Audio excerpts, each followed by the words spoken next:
for no reason, I'm happy. And I can't pinpoint what the change is. Changes, yeah. And then there'll be times where you don't feel like talking. So in the house, you don't feel like talking to anybody, you just want to be in your corner. I can just like maybe 2 days, I'll just be in that mood, low mood. And then after a few days, I'm fine.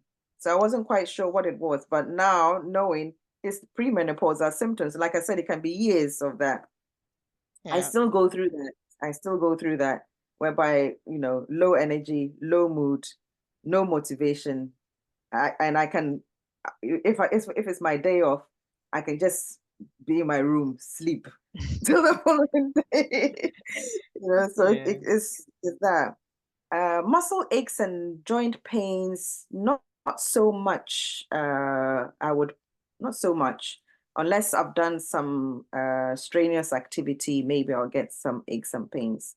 And then sleeping poorly, possibly. But yet again, when I changed my lifestyle and I was eating healthier, I was sleeping better. So those are Yeah. my major symptoms that I can think of from the top. The Obviously, top there four. is, Yeah. but I And just we'll talk concentrate. about the other beats. I mean, there's a lot more. Like Nana mentioned, give you talk through a list of them, which would come to next session. Yeah, but for the top four, I mean, headaches and migraines. I didn't actually experience these until I got to the perimenopausal stage, and I was kind of surprised, like what's happening, and I can get a little bit over the top sometime. When I started to experience that, I was like, oh, do I have a tumor in my head? And I was really very worried about it because it was just something that I'd never experienced before. So you take paracetamol, it wasn't really working, ibuprofen. And then I think at some point I had to go and see my doctor to say, this is what I've been experiencing. And they just said to continue with what you're taking because it's not like it went on for too long. And sometimes once I've taken the ibuprofen and maybe rested a bit, it would, go away.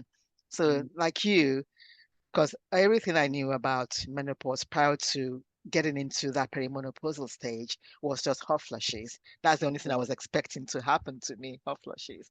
So when I started to read more around this, I'm like, oh, okay, this is what's happening. And I feel actually that more healthcare professionals need to go through this training on menopause so that they can know when women of a certain age come to see them and complain about things, they're not just giving medication, they can explain what might be happening to them. Because for me, it was more like, oh, we're not sure, no, what's. I was like, I need an MRI and I need this and that just to be sure there was nothing that was happening. And hot flushes, yes, I was prepared for that. I knew it was going to happen because I'd heard about it. But I don't think you really know what it's like until it hits you.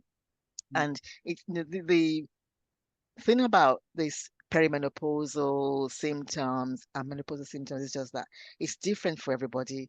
Like Nana and myself, very different. You didn't have hot flushes or you've not had them. Hopefully you I've not don't had get them them. yet, and I hope I don't get Yeah. them. Yeah, I hope you don't get them as well. I don't wish that for you.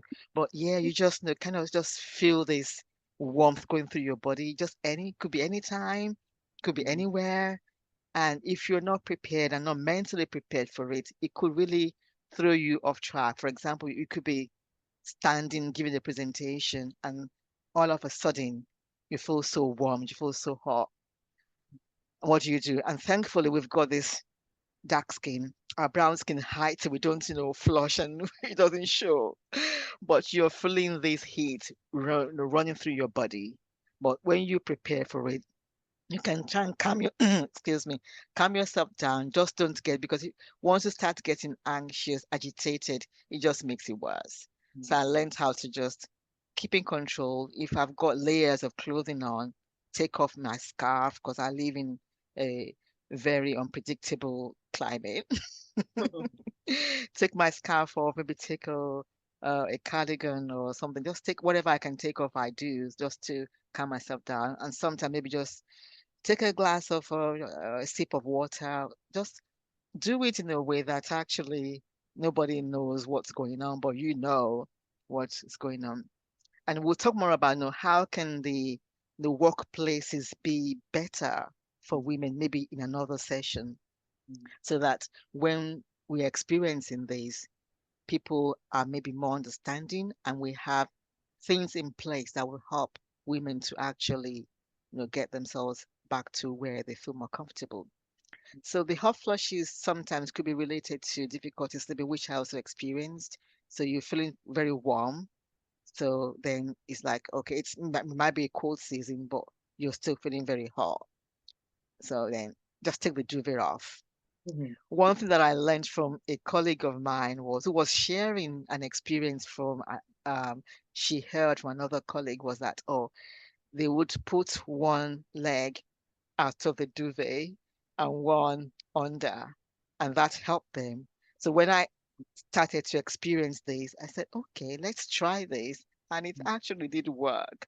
One Yeah. leg out, one leg under the duvet, one leg outside, and helps to regulate the cold and it fluctuates. That's the thing. 1 minute you're feeling very hot, the other minute you're feeling very cold. It's Mm. just very unpredictable. Because I was going to mention that I'm always feeling cold. I always feel cold, even in this period that is supposed to be summer. I put the Okay. heating on, and my Was that work. before you became perimenopausal or I'm noticing the cold uh more? more. Hmm. I'm noticing it more now. When I'm at work, I have colleagues who feel warm, and I want to put the heating on.